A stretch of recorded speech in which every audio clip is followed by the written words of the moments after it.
trailer. Joel Trilogy. Mahina ang hangin, desert canyons, distant horn. Sa isang lupain na minsang sagana, ang mga bukirin ay naging ilang. Ang mga puno ay nalanta, ang mga ubasan ay nawasak. At ang bayan ay nagtanong, bakit nangyari ito? Isang propeta ang tumayo sa gitna ng katahimikan. Ang kanyang pangalan Joel. Ang kanyang mensahe ay isang babala. Isang babala sa lupain, isang babala sa mga bansa. Sapagkat may darating na araw, isang araw ng kadiliman, ang araw ni Yahweh. Sa araw na iyon, ang mga hukbo ay lalakad tulad ng unos. Ang langit ay manginig, ang lupa ay yayanig. Ang araw ay magdidilim at ang buwan ay magiging parang dugo. Ngunit sa gitna ng babala may isang panawagan. Manumbalik kayo, magbalik loob sa inyong alahaya, sapagkat siya ay mahabagin, mapagmahal, hindi madaling magalit. At sinabi niya, ibabalik ko sa inyo ang mga taon na nawala. Ibubuhos ko ang aking espiritu sa lahat ng tao. Ngunit darating din ang araw ng paghuhukom. Ang mga bansa ay titipunin sa lambak ng pagpapasya. At mula sa Zion, si Yahweh ay magsasalita. Ngunit para sa kanyang bayan may kanlungan. Para sa Zion may kaligtasan. Sapagkat ang lahat na tatawag sa pangalan ni Yahweh ay maliligtas.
Pagdadalamhati sa nasirang lupain. Ito ang mensahe ni Yahweh na dumating kay Joel na anak ni Petor. Makinig kayo, matatandang pinuno. Makinig kayong lahat na naninirahan sa lupain. May nangyari bang tulad nito sa inyong panahon o sa panahon ng inyong mga ninuno?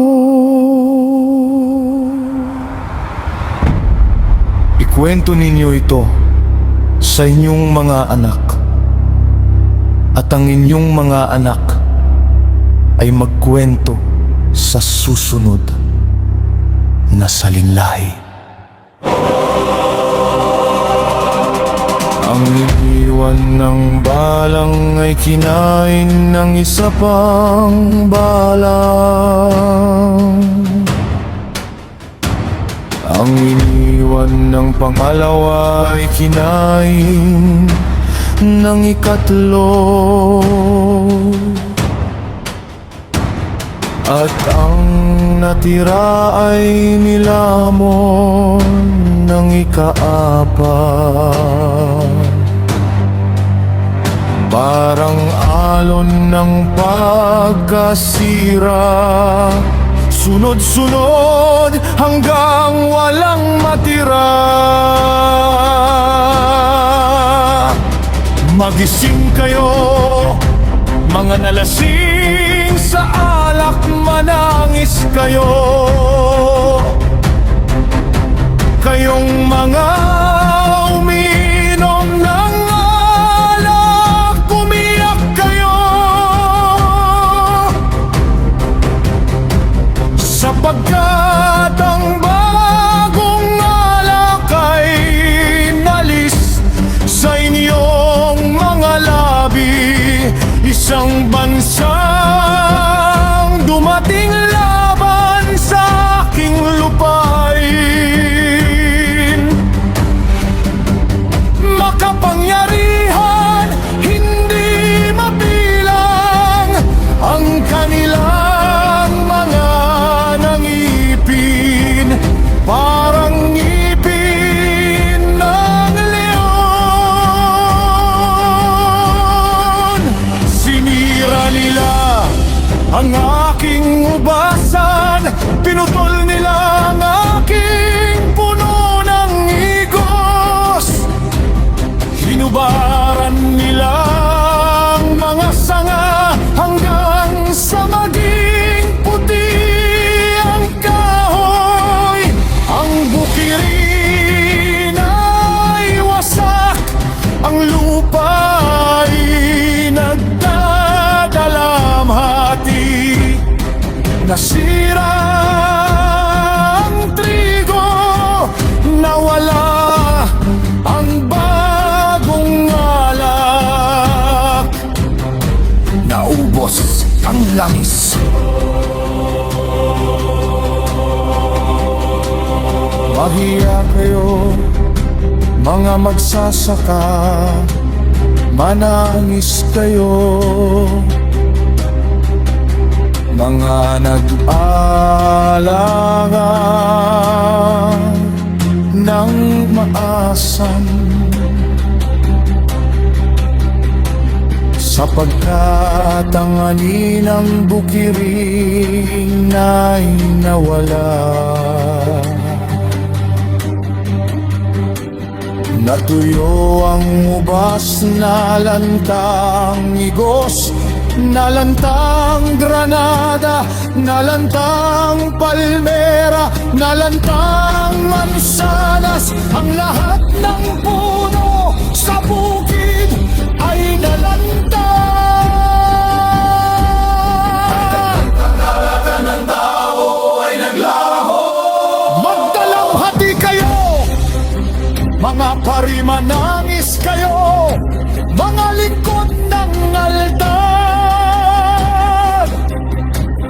Humiga kayo sa gabi na nakadamit ng sako, sapagkat ang handog na budil at handog na inumin ay nawala sa bahay ng inyong alahaya. Ipagutos ninyo ang pananda, pag-ayuno. Makabog minhi ay natutuyo sa lupa, ang mga imbakan ay wasak. Ang mga kamalig ay gumuho, sapagkat ang butil ay nawala. Ang mga hayop ay naguguluhan, ang mga baka ay gumagala, sapagkat wala silang pastulan. Maging ang mga kawan ng tupa ay nagdurusa.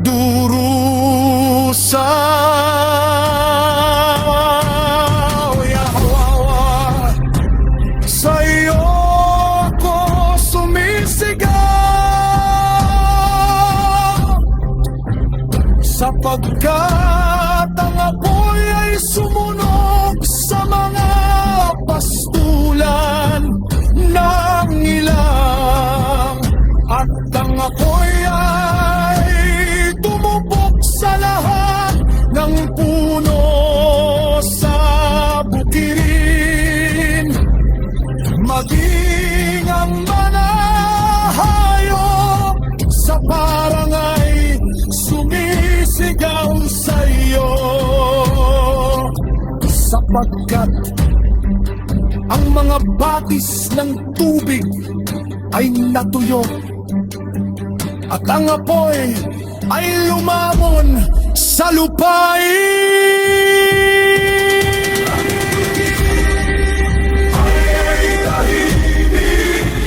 Ang nalabukirin ay wasak.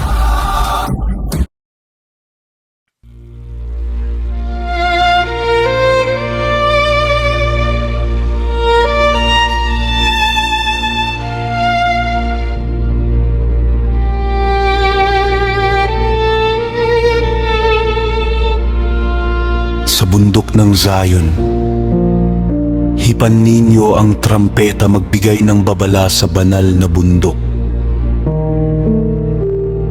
Manginig kayong lahat na naninirahan sa lupain, sapagkat paparating na ang araw ni Yahweh.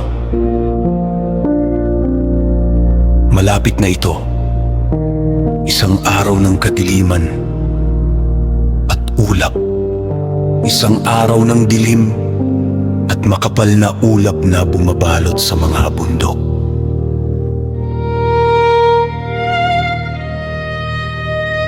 May dumarating na hukbo, malakas at napakarami. Wala pang naging tulad nito noon at wala nang magiging tulad nito sa mga darating pang salinlahi. Sa kanilang harapan ang apoy ay lumalamon. Sa kanilang likuran ang apoy ay nagliliyab. Ang lupain bago sila dumating ay parang hardin ng Eden. Ngunit sa kanilang pagdaan, ito ay nagiging isang tigang na ilang, walang makakatakas.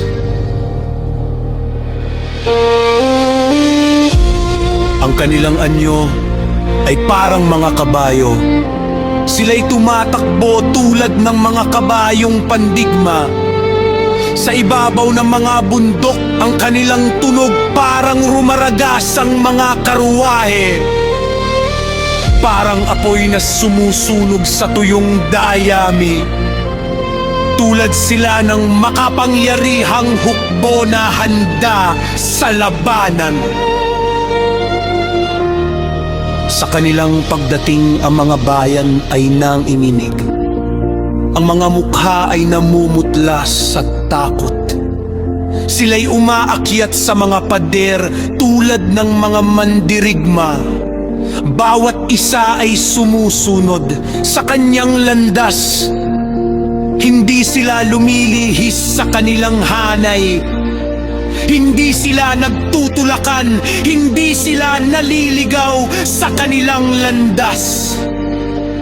Kahit tamaan ng sandata, hindi sila napipigilan. Sa kanilang pagdaan nayayanig ang lupa, umuuga ang langit, nagdidilim ang araw at buwan, ang mga bituin ay tumitigil sa pagningning. At si Yahweh ay magpaparinig ng kanyang tinig sa harap ng kanyang hukbo. Napakalaki ng kanyang hukbo makapangyarihan ang tumutupad ng kanyang utos, sapagkat dakila ang araw ni Yahwa. Ito ay kakilakilabot. Sino ang makakatagal dito? Ngunit sinabi ni Yahwa, manumbalik kayo sa akin ng buong puso. Magayuno kayo, manangis kayo, magdalamhati kayo. Punitin ninyo ang inyong puso, hindi lamang ang inyong kasuotan. Magbalik loob kayo kay Yahwa na inyong alahaya, sapagkat siya ay mahabagin mapagbala, hindi madaling magalit at sagana sa pag-ibig. Maaaring siya ay magbago ng isip at mag-iwan ng pagpapala. Hipan ninyo ang trompeta sa Zion. Ipag-utos ang pag-aayuno. Tipunin ang bayan. Tipunin ang matatanda. Tipunin ang mga bata. Tipunin pati ang mga sanggol. Lumbas ang bagong kasal sa kanilang silid. Ang mga pari ni Yahwa ay tumayo sa pagitan ng altar at templo at manalangin. Mahabag ka sa iyong bayan, O Yahwa, huwag mong hayaang kami hamakin. Huwag mong hayaang sabihin ng mga bansa, nasaan ang kanilang alahaya? At si Yahwa ay naawa sa kanyang lupain. Naawa siya sa kanyang bayan. Sinabi niya, bibigyan ko kayo ng butil alak langis. Kayo'y mabubusog. Hindi na muli kukutain ang aking bayan. Huwag kang matakot. O lupain, magalak ka at magsaya. Mga hayop sa parang huwag kayong matakot. Luntian na muli ang mga pastulan, namumunga ang mga puno, hitik ang igos at ubas. Magalak kayo, mga taga-Zion, sapagkat si Yahwa ang inyong alahaya. Nagpadala siya ng ulan upang pagpalain ang lupain. Sinabi ni Yahwa, ibabalik ko sa inyo ang mga taon na nilamon ng balang, ang mga taon ng pagkasira. Magkakaroon kayo ng saganang pagkain, kayo'y mabubusog. At pupurihin ninyo ang pangalan ni Yahwa na inyong alahaya. Hindi na muling mapapahiya ang aking bayan. Pagkatapos nito, ibubuhos ko ang aking espiritu sa lahat ng tao. Ang inyong mga anak na lalaki at babae ay magpapahayag ng aking mensahe. Ang matatanda ay mananaginip. Ang mga kabataan ay makakakita ng mga bulitain. Maging ang mga aliking lalaki at babae tatanggap ng aking espiritu. Nulipay ka nga ako, ang lahat matataot sa pangalan mo. Ni Yahwa ay nanginigtos.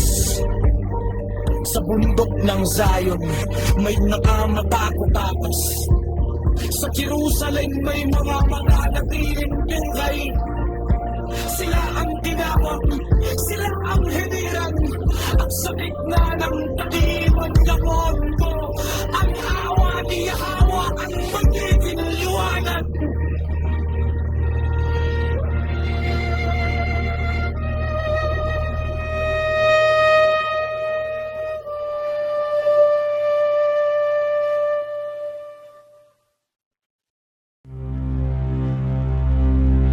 Darating ang panahon kapag ibinalik ni Yahwa ang kasaganaan ng Juda at Jerusalem. Sa mga araw na iyon, titipunin niya ang mga bansa. Dadalhin niya sila sa lambak ng paghuhukom. Doon sila hahatulan ni Yahweh dahil sa ginawa nila sa kanyang bayan na Israel, ang kanyang mana.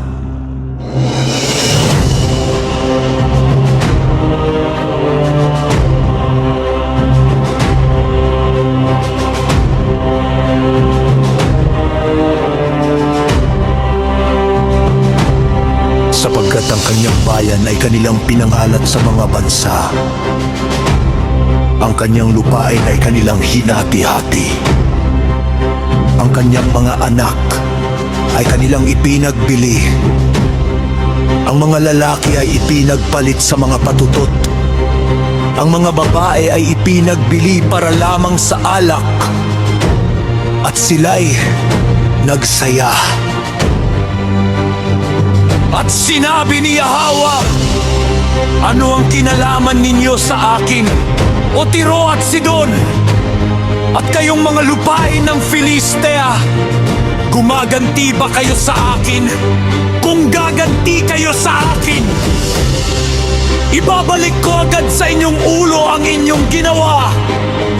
Kinuha ninyo ang aking pilak at ginto dinala ninyo sa inyong mga templo.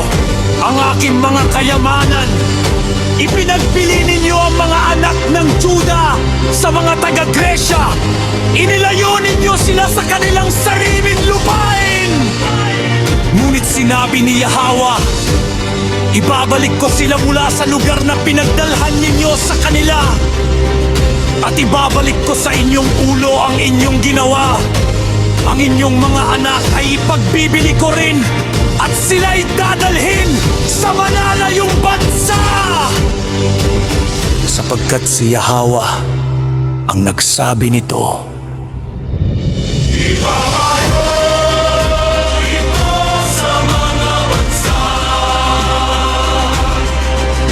Maghanda kayo sa digmaan, gisingin ninyo ang mga mandirigma.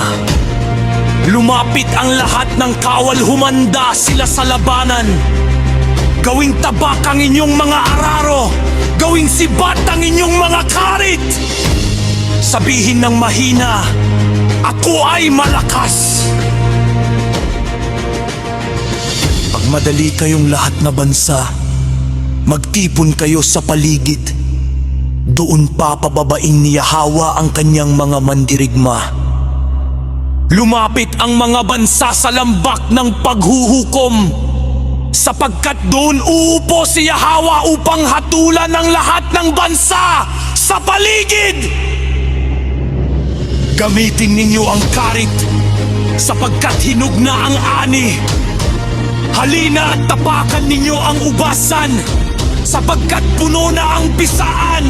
Umaapaw ang mga sisidlan, sapagkat napakarami ng kasamaan ng mga bansa.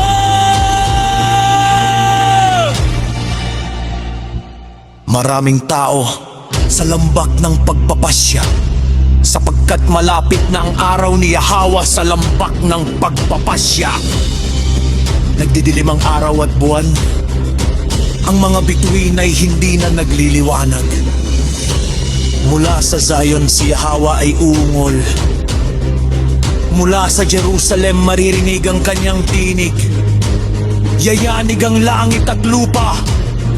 Ngunit si Yahweh ay magiging kanlungan ng kanyang bayan. Isang matibay na tanggulan para sa Israel. At inyong malalaman na ako si Yahweh na inyong alahaya. Ako'y naninirahan sa Zion, ang aking banal na bundok. Ang Jerusalem ay magiging banal, at ang mga dayuhan ay hindi na muling sasakop dito. Sa araw na iyon, ang mga bundok ay tutulo ng matamis na alak. Ang mga burol ay agos ng gatas.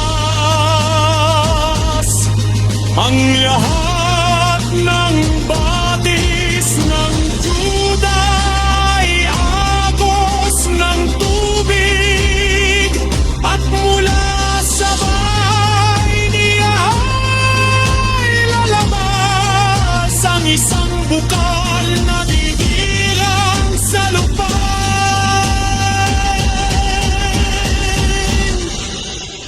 Ang Egypt ay magiging isang ilang. Ang Edom ay magiging isang tigang na disyerto, sapagkat sila'y gumawa ng karahasan sa mga anak ng Juda. Nagbuhos sila ng dugo ng mga walang sala sa lupain. Ngunit ang Juda ay mananatili magpakailanman. At ang Jerusalem ay mananatili sa lahat ng salinglahi. Alisin ni Yahweh ang kasasala na kanyang bayan, sapagkat si Yahweh ay naninirahan sa Zion. Ang araw ng paghuhukom ay darating, ngunit para sa kanyang bayan may kanlungan.